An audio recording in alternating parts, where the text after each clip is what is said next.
Saya Ari, mahasiswa S2 Medis Kesehatan dari Malahayati.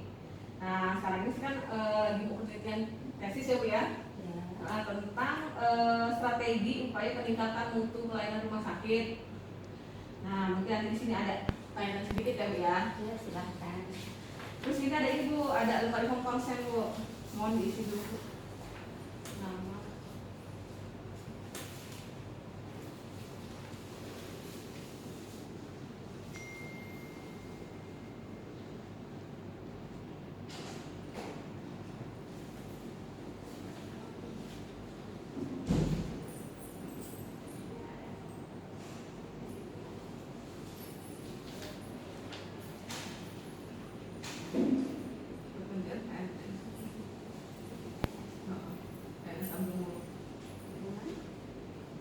Hubungan kepala ruangan.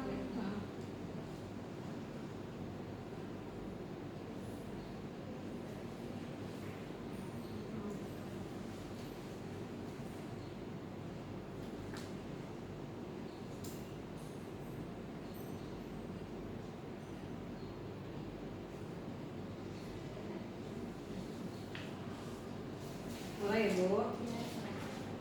Nah, Ibu tentang dimensi fisik ya pertama ya.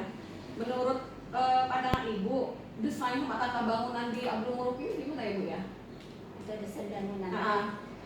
Kalau menurut saya sih desain bangunannya sudah cukup standar, cukup baik ya, karena sekarang juga sudah ada bangunan-bangunan yang baru ya.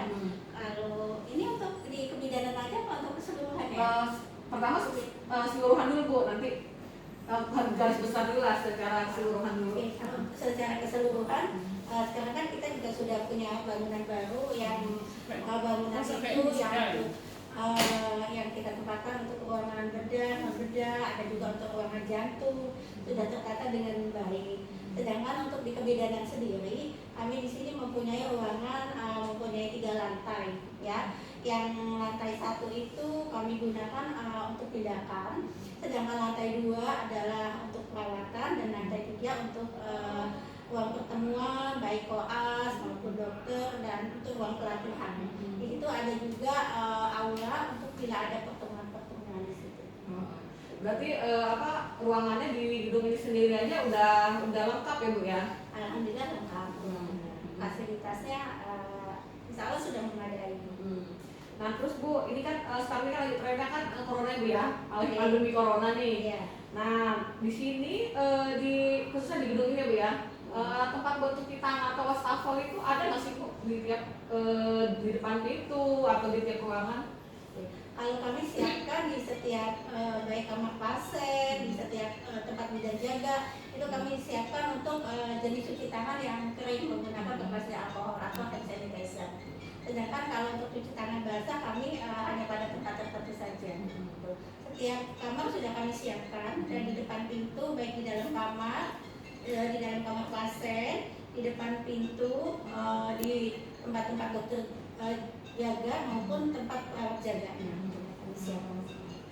Nah, terus ini Bu, di sini pencahayaan cukup nggak Bu?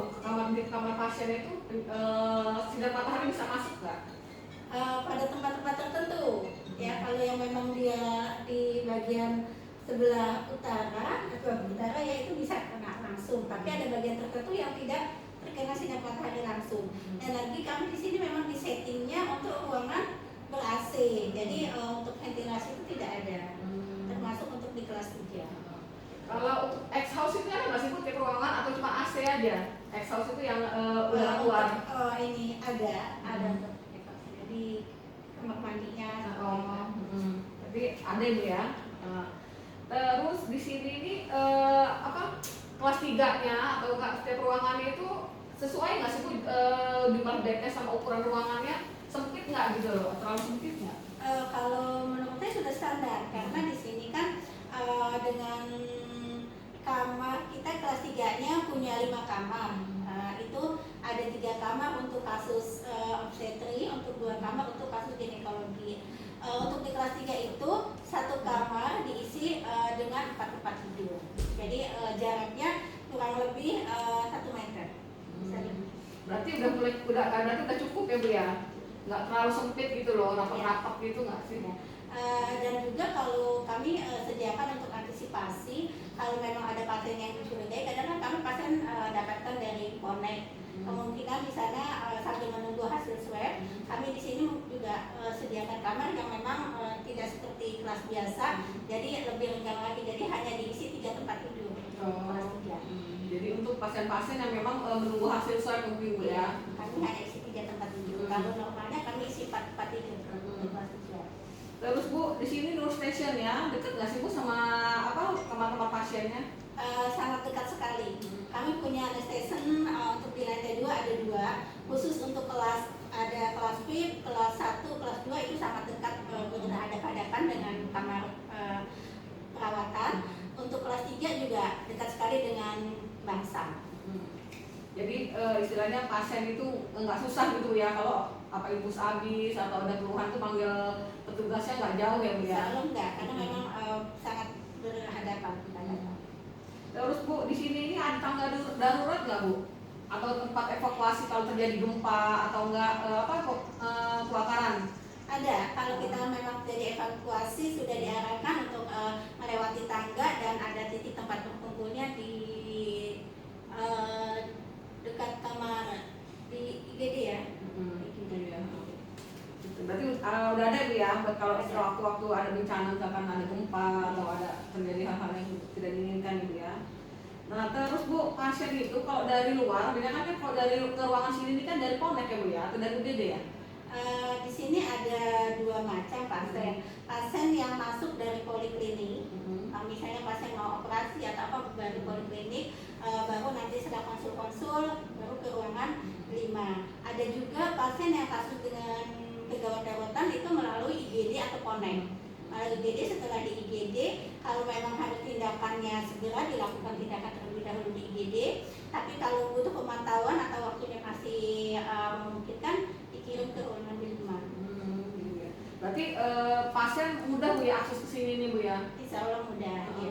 Kan kadang kalau kayak ada ruangan tertentu kayak Perina atau di ICU itu kan banyak liku-liku kelok-kelok loh Bu. Iya. Nah kalau di sini nih mudah nggak sih orang akses masuk ke dalam ruangan di 5 ini? Insya Allah mudah, ya, karena tempatnya pun strategis. Dari depan tinggal misalnya dari poliklinik tinggal langsung aja ke arah belakang.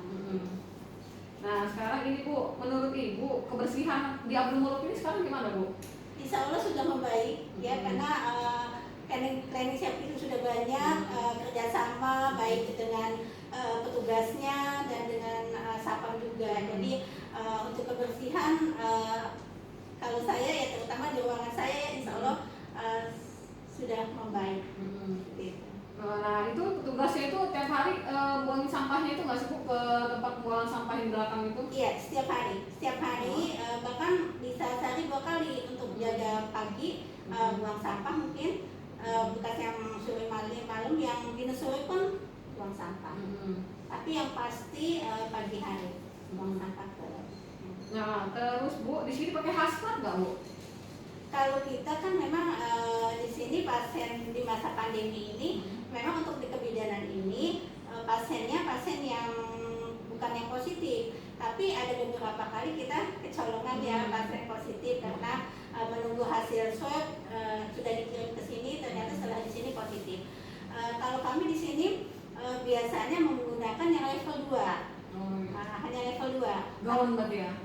Iya, pakai gaun. Tapi setelah kejadian, kalau memang yang dari poniknya mencurigakan, saya pesan untuk menggunakan hazmat. Gitu. Karena kami sudah 2 kali ini kecolongan. Gitu ya. Connect.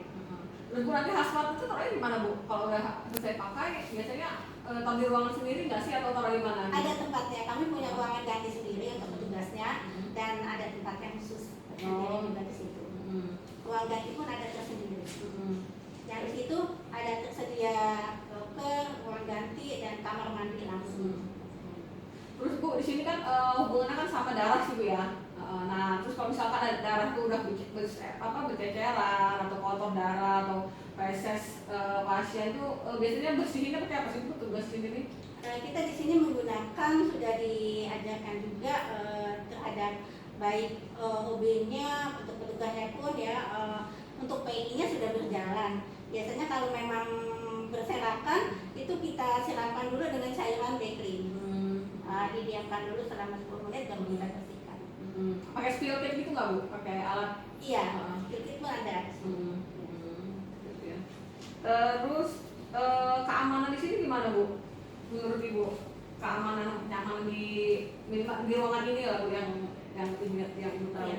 Untuk keamanan, alhamdulillah di akhir-akhir ke belakang ini baik dan banyak kemajuan, tidak seperti dulu. Kalau dulu memang sering kejadian pasien atau keluarga pasien kecurian karena adanya mungkin pencuri itu masuk seperti menyamar seperti keluarga pasien, jadi kita tidak tahu. Tapi di saat sekarang ini kita sudah perketat dengan menjaga pintu dan untuk menunggu pasien hanya 1 orang. Jadi pintu pun kami jaga gitu. Kalau yang mau masuk kita tanya. Terus Bu, penunggu pasien itu pakai itu nggak sih Bu, alat pakai apa namanya, kalung yang pengenal itu? Iya, menggunakan kalung pengenal. Jadi nanti kalau mau bergantian dioperkan terhadap yang mau. Terus kalau boleh nggak Bu besok kamera di sini Bu, atau dibatasi? Tidak diperbolehkan. Jadi hanya penunggu 1 orang saja. Ya, jadi nggak ada jam besuk. Semenjak pandemi ini tidak ada jam besuk. Hanya ada penunggu 1 orang. Berarti 1 pasien 1 penunggu ya? Iya, hanya 1 penunggu. Nah, terus di sini posisinya strategis nggak sih Bu, dekat ruang satpam atau dekat ruangan satpol PP itu sini? Kalau kita di kebidanan alhamdulillah sangat dekat sekali, hanya beberapa meter di depan ada ruang tempat satpam. Gitu ya. Terus di sini ada CCTV nggak Bu?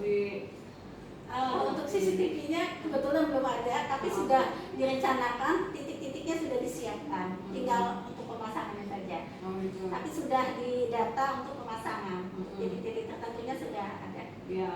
Soalnya kan istilahnya sini kan 2 orang ya Bu, bayinya sama ibunya ya. Iya. Terus oh ya di sini Bu, kalau ada pasien yang komplain, nah itu ada kotak saran nggak sih Bu di sini? Ada, kami siapkan di Bangsal ada kotak saran untuk bila ada yang ingin menginformasikan atau komplain ya. Terus pasien di sini ini ngambil makan itu ngambil sendiri ke sana atau diantar ke ruang masing-masing Bu? Kalau untuk makanan kami antar langsung ke pasiennya masing-masing. Berarti bukan pasien yang ngambil sendiri di sana ya? Bukan, jadi diantar langsung ke meja pasiennya. Nah terus Bu, mengenai keamanan nih, setiap sore atau malam itu ada nggak sih satpam atau satpol PP keliling sini mengantar? Kalau sore ya yang paling sering malam, ya malam hari yang paling sering untuk satpam keliling ya. Tapi untuk memang khusus di ruangan untuk kami petugasnya, yang untuk satpam itu diutamakan yang di luar dari gedung.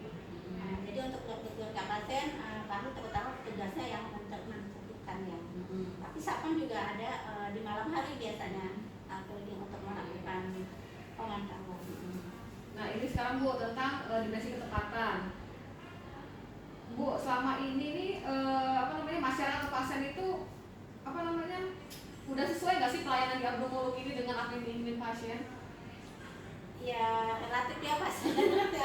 Kadang-kadang kan kepuasan pasien berbeda-beda gitu. Tapi insya Allah kalau kami di sini akan melayani seoptimal mungkin ya untuk kebutuhan pasien dan apa yang dibutuhkan seperti itu. Misalnya pasien akan dilakukan tindakan operasi memang sudah kami jadwalkan. Kalau pasien di sini kan kita misalnya pasien dengan kegawat daruratan kan memang harus langsung tindakan. Nah, kebetulan dokternya pun sudah ada dokter jaga omsetnya seperti itu ya. Untuk di kebidanan sudah ada, selain kebidanan bagian lain juga ada untuk dokter jaga omsetnya. Jadi kita akan lebih mudah untuk melakukan atau melakukan tindakan. Terus Bu di sini untuk menjaga standar mutu pelayanannya gimana Bu ya di ruangan ini biar mutunya nggak turun gitu loh Bu? Iya, kita di sini tetap melakukan pelayanan itu semaksimal mungkin. Kemudian di sini juga kita banyak pelayanan yang canggih ya seperti USG yang sudah cukup baik. Kemudian kita melakukan pelayanan pertolongan insya Allah dengan cepat dan tepat seperti itu ya. Nah terus Bu, di sini pegawainya menurut Ibu sudah sopan belum sih Bu dalam memberi pelayanan ke pasien gitu? Insya Dokternya, Allah, perawatnya. ya, insya Allah sudah. Terus setiap operan itu perawatnya memperkenalkan diri nggak ke pasien? Saya suster siapa nanti yang mau pegang Ibu atau gimana gitu? Iya, jadi kami kalau pagi, baik pagi, si pagi, sore maupun malam, kalau operan berkeliling ke kamar pasien dan memperkenalkan diri dari yang jaga malam terhadap yang dinas pagi.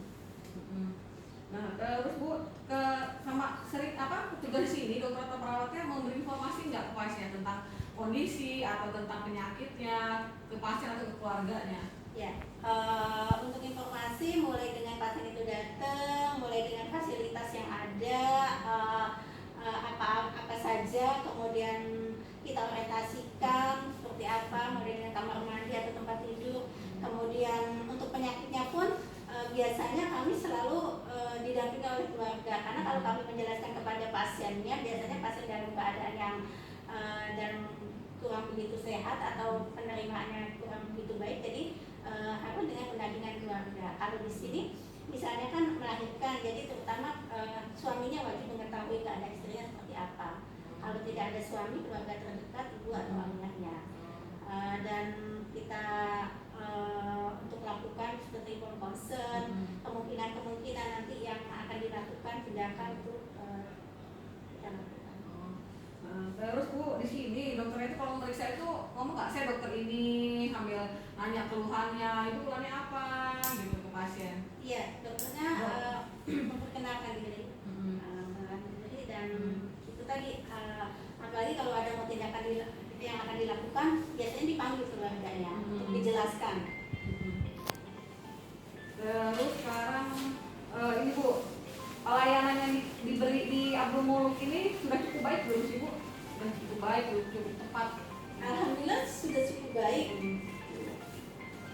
Nah, terus ini ada standar pendidikan khusus nggak Bu? Kayak misalkan kayak endoskopi itu perawatnya, dokternya dilatih dulu. Nah, sini ada nggak sih kayak pelatihan khusus untuk pegawai di sini? Iya, kalau kami di sini memang kasusnya kebidanan ya, jadi paling enggak bidan-bidan di sini sudah melakukan untuk standarnya itu asuhan persalinan normal.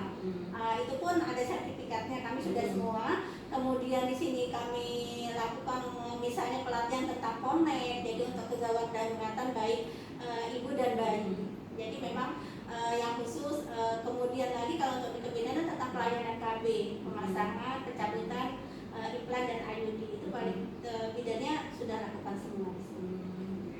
Terus Bu, kalau ada pasien, bukan pasien nih, dokternya itu ini nggak sih Bu, ada pasien nanya itu dokternya jawab nggak sih keluhannya itu, apa istilahnya, ngatasin keluhannya nggak? Dok, kok pusing sakitnya nggak hilang-hilang ya dok, misalkan gitu.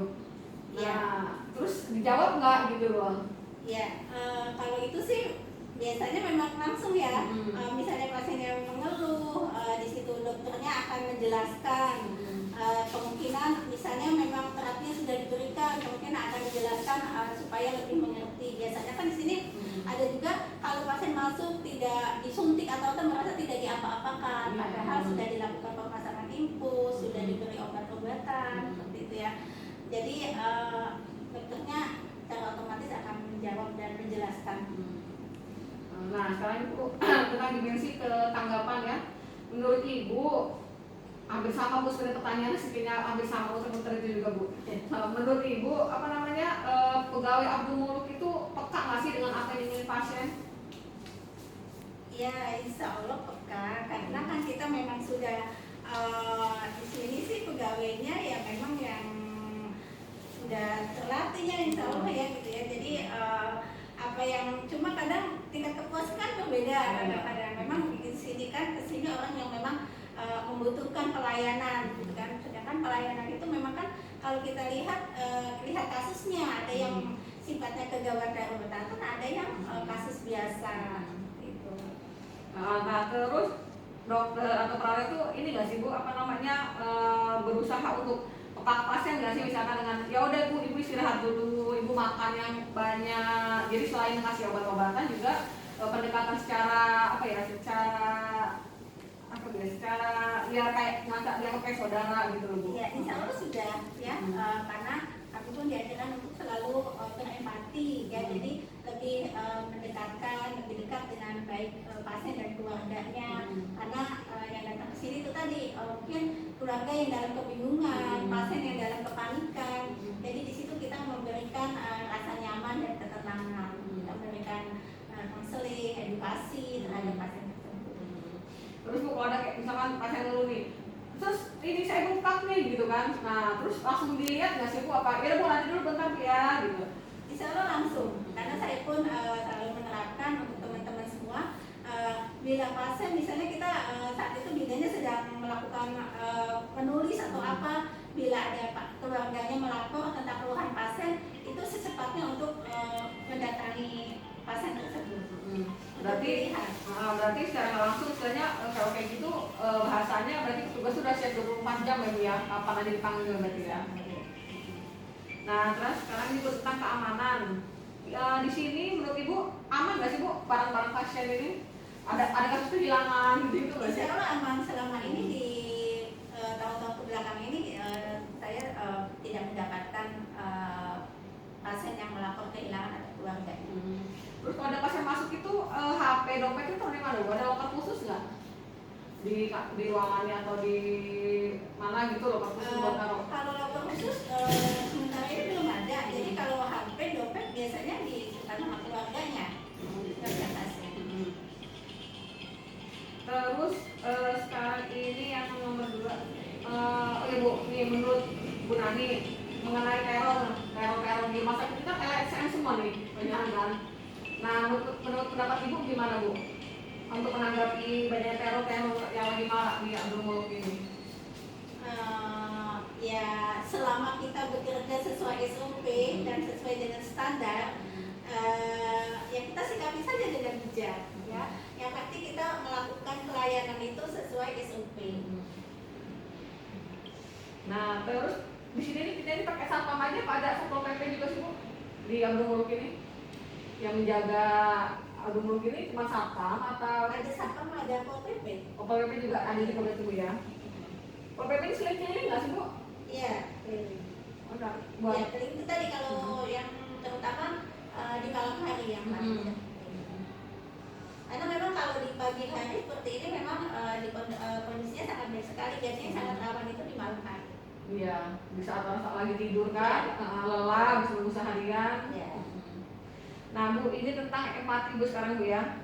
Pasien tuh ada nggak sih Bu yang curhatnya? Kadang ada juga, kadang psikologis juga.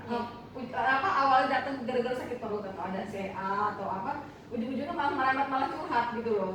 Nah, ada nggak sih pasien yang seperti itu? Iya, ada dan banyak sekali, terutama pasien yang kasus-kasus dengan CA ya. Di sini kan kami juga melayani tentang CA dan kami pun di sini melakukan kemoterapi.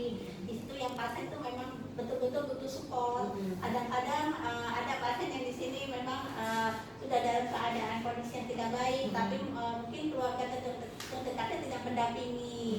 Gitu. Jadi supportnya kurang dari keluarga, sehingga dia di sini curhat terhadap petugasnya, dan di situ kami akan memberikan edukasi, pendampingan, support terhadap pasien tersebut. Berarti itu salah satu bentuk untuk memahami keinginan pasien itu dengan cara itu support aja Bu ya ke pasien ya, untuk kan membantu secara psikologis kali Bu ya. Jadi bukan cuma obat kan, kalau pasien itu sembuh itu kan kadang bukan cuma obat ya. Betul sekali ya. Jadi memang psikisnya juga, itu tadi pasien yang datang kan dalam keadaan panik, bingung seperti itu. Jadi kita harus siap kapan saja untuk menerima keluhan pasien. Terus Bu di sini pasien itu BPJS semua nggak Bapak, ada umumnya juga? Ada umumnya tapi sudah jarang sekali. Kebanyakan pasien BPJS. Mungkin yang umum tuh yang memang dia tidak mempunyai syarat-syarat sama sekali, bahkan KTP pun dia tidak mempunyai. KTP kakak tidak mempunyai, itu yang menggunakan umum, tapi sangat jarang. Terus perlakuannya yang umum BPJS sama nggak Bu di sini? Sama. Jadi buat umum, baik BPJS maupun umum itu perlakuannya sama. Termasuk juga pasien baik dia di FIP, di kelas 1 atau di kelas 3 itu perlakuan kami tetap sama. Oh gitu ya. Jadi maksud itu dari segi visitnya, dokternya, rajin atau enggaknya, terus dari obat-obatannya itu sama atau berbeda gitu Bu? Sama, hanya yang membedakan itu hanya kamarnya saja. Ya. Dan fasilitas di kamar. tersebut. Oh, gitu. Kalau untuk pelayanannya, kalau obat-obatan disesuai dengan kasusnya. Kalau pelayanannya kami melakukan sama. Oh, sama aja berarti Bu ya. Udah sih Bu, cukup. Iya. Makasih banyak ya, benar ya. Sama-sama. Jangan kapok-kapok kalau kita tolong hari ini. Insya Allah siap. Doain ya Bu, cepet lulus. Amin.